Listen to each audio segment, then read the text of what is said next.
біз екі тригонометриялық түрде берілген комплекс санды алайық. Біріншісі z1 тең болсын r1 жақшаның ішінде косинус φ1 қосылған и синус φ1-ге. Екінші комплекс санды алайық. r2 косинус φ2 қосылған и синус φ2-ге. Тригонометриялық түрде берген комплекс санды көбейтетін болсақ, сәйкесінде жазып алайық.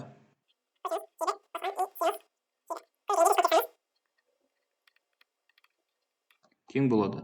Бұл жерде r1 мен r2 нақты сандар, сол себепті жеке көбейтінді ретінде жазып алайық. Енді бұл жерде жақшаны ашып көбейтетін болсақ, косинус φ1 көбейту косинус φ2 болады. Қосылған и синус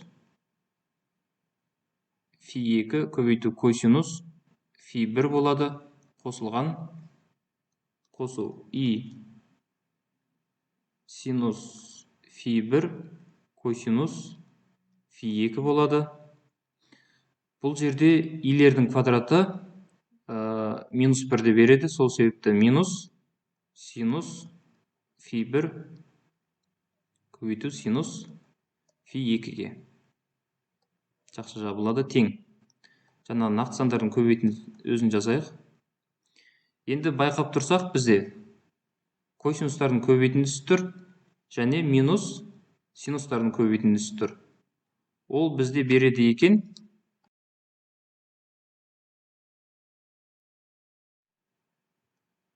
айырманың косинусын, яғни φ1 қосындының косинусын, φ1 қосылған φ2-ге.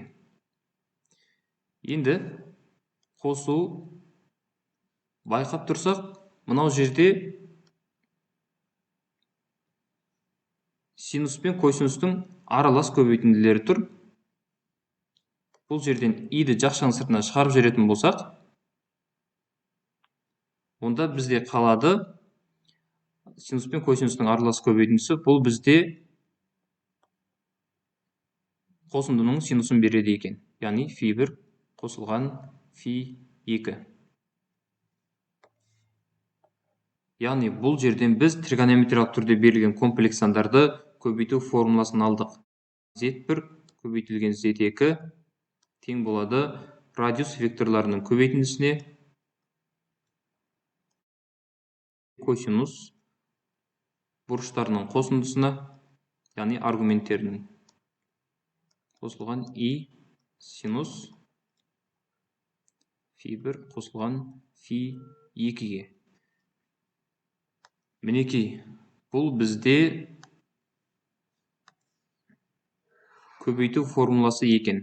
Енді бөлу формуласын қорытып шығарайық. Ол үшін жаңағы бастапқы берілген екі тригонометриялық түрдегі комплекс санды пайдаланамыз.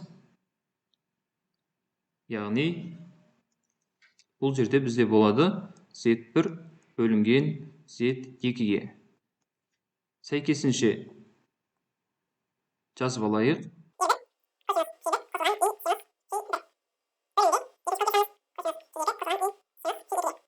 Тең. Бұл жерде 2r-да нақты сан, сол себепті r1 бөлінген r2 деп жеке жазамыз. Және көбейту бөлшек комплекс санда білетінбіз, бөлу амалын орындағанда бөлімінің түйіндесіне көбейтетіндігімізді. Ендеше тура солай жасайық. Косинус φ2 қосылған и синус φ2 көбейтілген косинус φ2 азайту и синус φ2. Алымы косинус φ1 қосылған и синус φ1 көбейтілген жаңағы түйіндесі косинус. Бұл жердегі аргументтерді біз осылайша жазайық. И синус минус φ2. Бұдан ешқандай мәні өзгермейді. Енді жаңағы нақты сандарымыздың өзін жазып қойық бөлінді түрінде. Бұл жерден байқасақ, қысқаша көбейту формуласы бойынша бөлімінде бізде шығады косинус квадрат фи 2 шығады. Және де азайтылған идің квадраты және синус квадрат фи 2 шығады. Идің квадраты минус 1-ді береді. Сол себепті бұл жерде плюс синус квадрат фи 2 болады. Енді алымында байқасақ, екі комплекс санның көбейтіндісінде тұр. Комплекс санды көбейткенде аргументтерін қосамыз. Яғни бұл жерде минус болып тұрғандықтан азайтылады фи 1-ден фи 2 қосу и синус фи 1 азайтылған фи 2-ге. Енді біз бөлімін қарайтын болсақ, тригонометрияда синус квадрат альфа қосылған косинус квадрат альфа ол бізде 1-ді береді. Сол себепті тең. Бұл жерде радиус векторларының бөліндісі және де көбейту жақшаның ішінде косинус фи 1 азайтылған фи 2 қосу и синус фи 1 азайту фи 2 шығады екен. Мінекей бұл бізде бөлудің формуласы.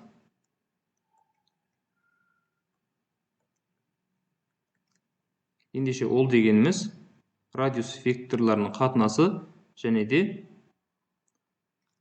аргументтерінің айырмасы екен.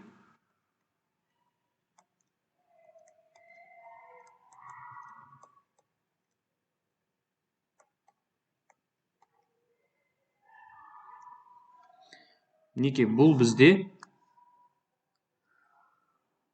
бөлу формуласы. Енді осыған мысалы есептер қарастырып көрейік.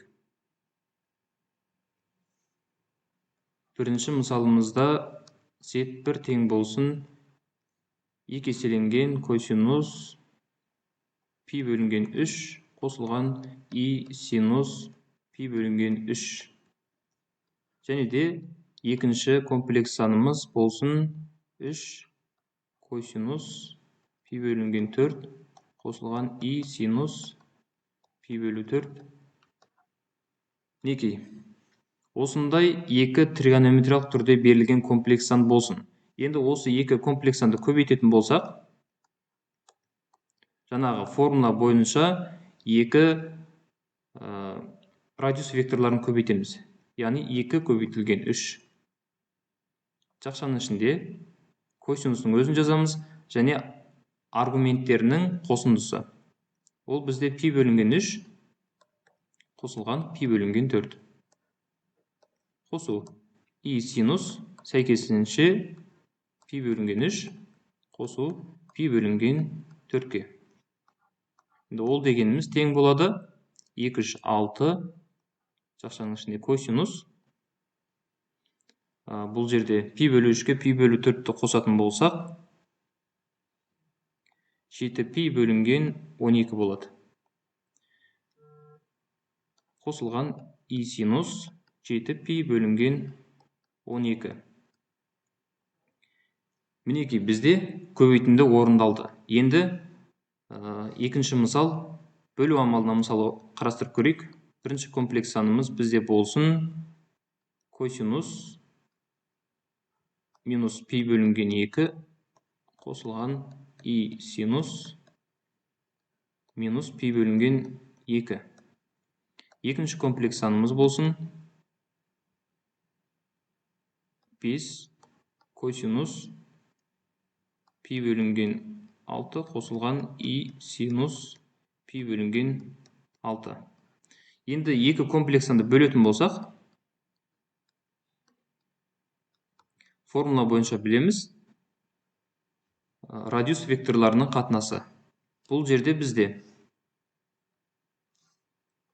байқап тұрсақ, радиус векторының ұзындығы 1-ге тең екен. Ендеше 1/5 Жақшаның ішінде косинус жаңағы бөлу ережесі бойынша аргументтерінің айырмасы деп алдық. Ендеше бірінші бұрышымыз бізде пи бөлінген 2 болды, азайтылған пи бөлінген 6. Қосылған и синус сәйкесінше минус пи бөлінген 2 және азайтылған пи бөлінген 6. Бұл жерден тең болады. 5-тен 1-дің өзін жазайық. Жақшаның ішінде косинус минус 90 градусқа минус 30 градусты қосатын болсақ, ол бізе минус 120 градус береді, яғни минус 2 пи бөлінген 3 қосылған и синус минус 2 пи бөлінген 3-ке. Осымен бүгінгі сабағымыз аяқталды. Келесі сабақтарда осы комплекс санды еңірек дәрежелеу, енші түбірасынан шығару тәсілдерін қарастыратын боламыз. Ендеше арнамызды қолдап, лайк басып, тіркеліп достарыңызбен бөлісіп кетулеріңізді сұраймыз. Ендеше баршаңызға сәттілік.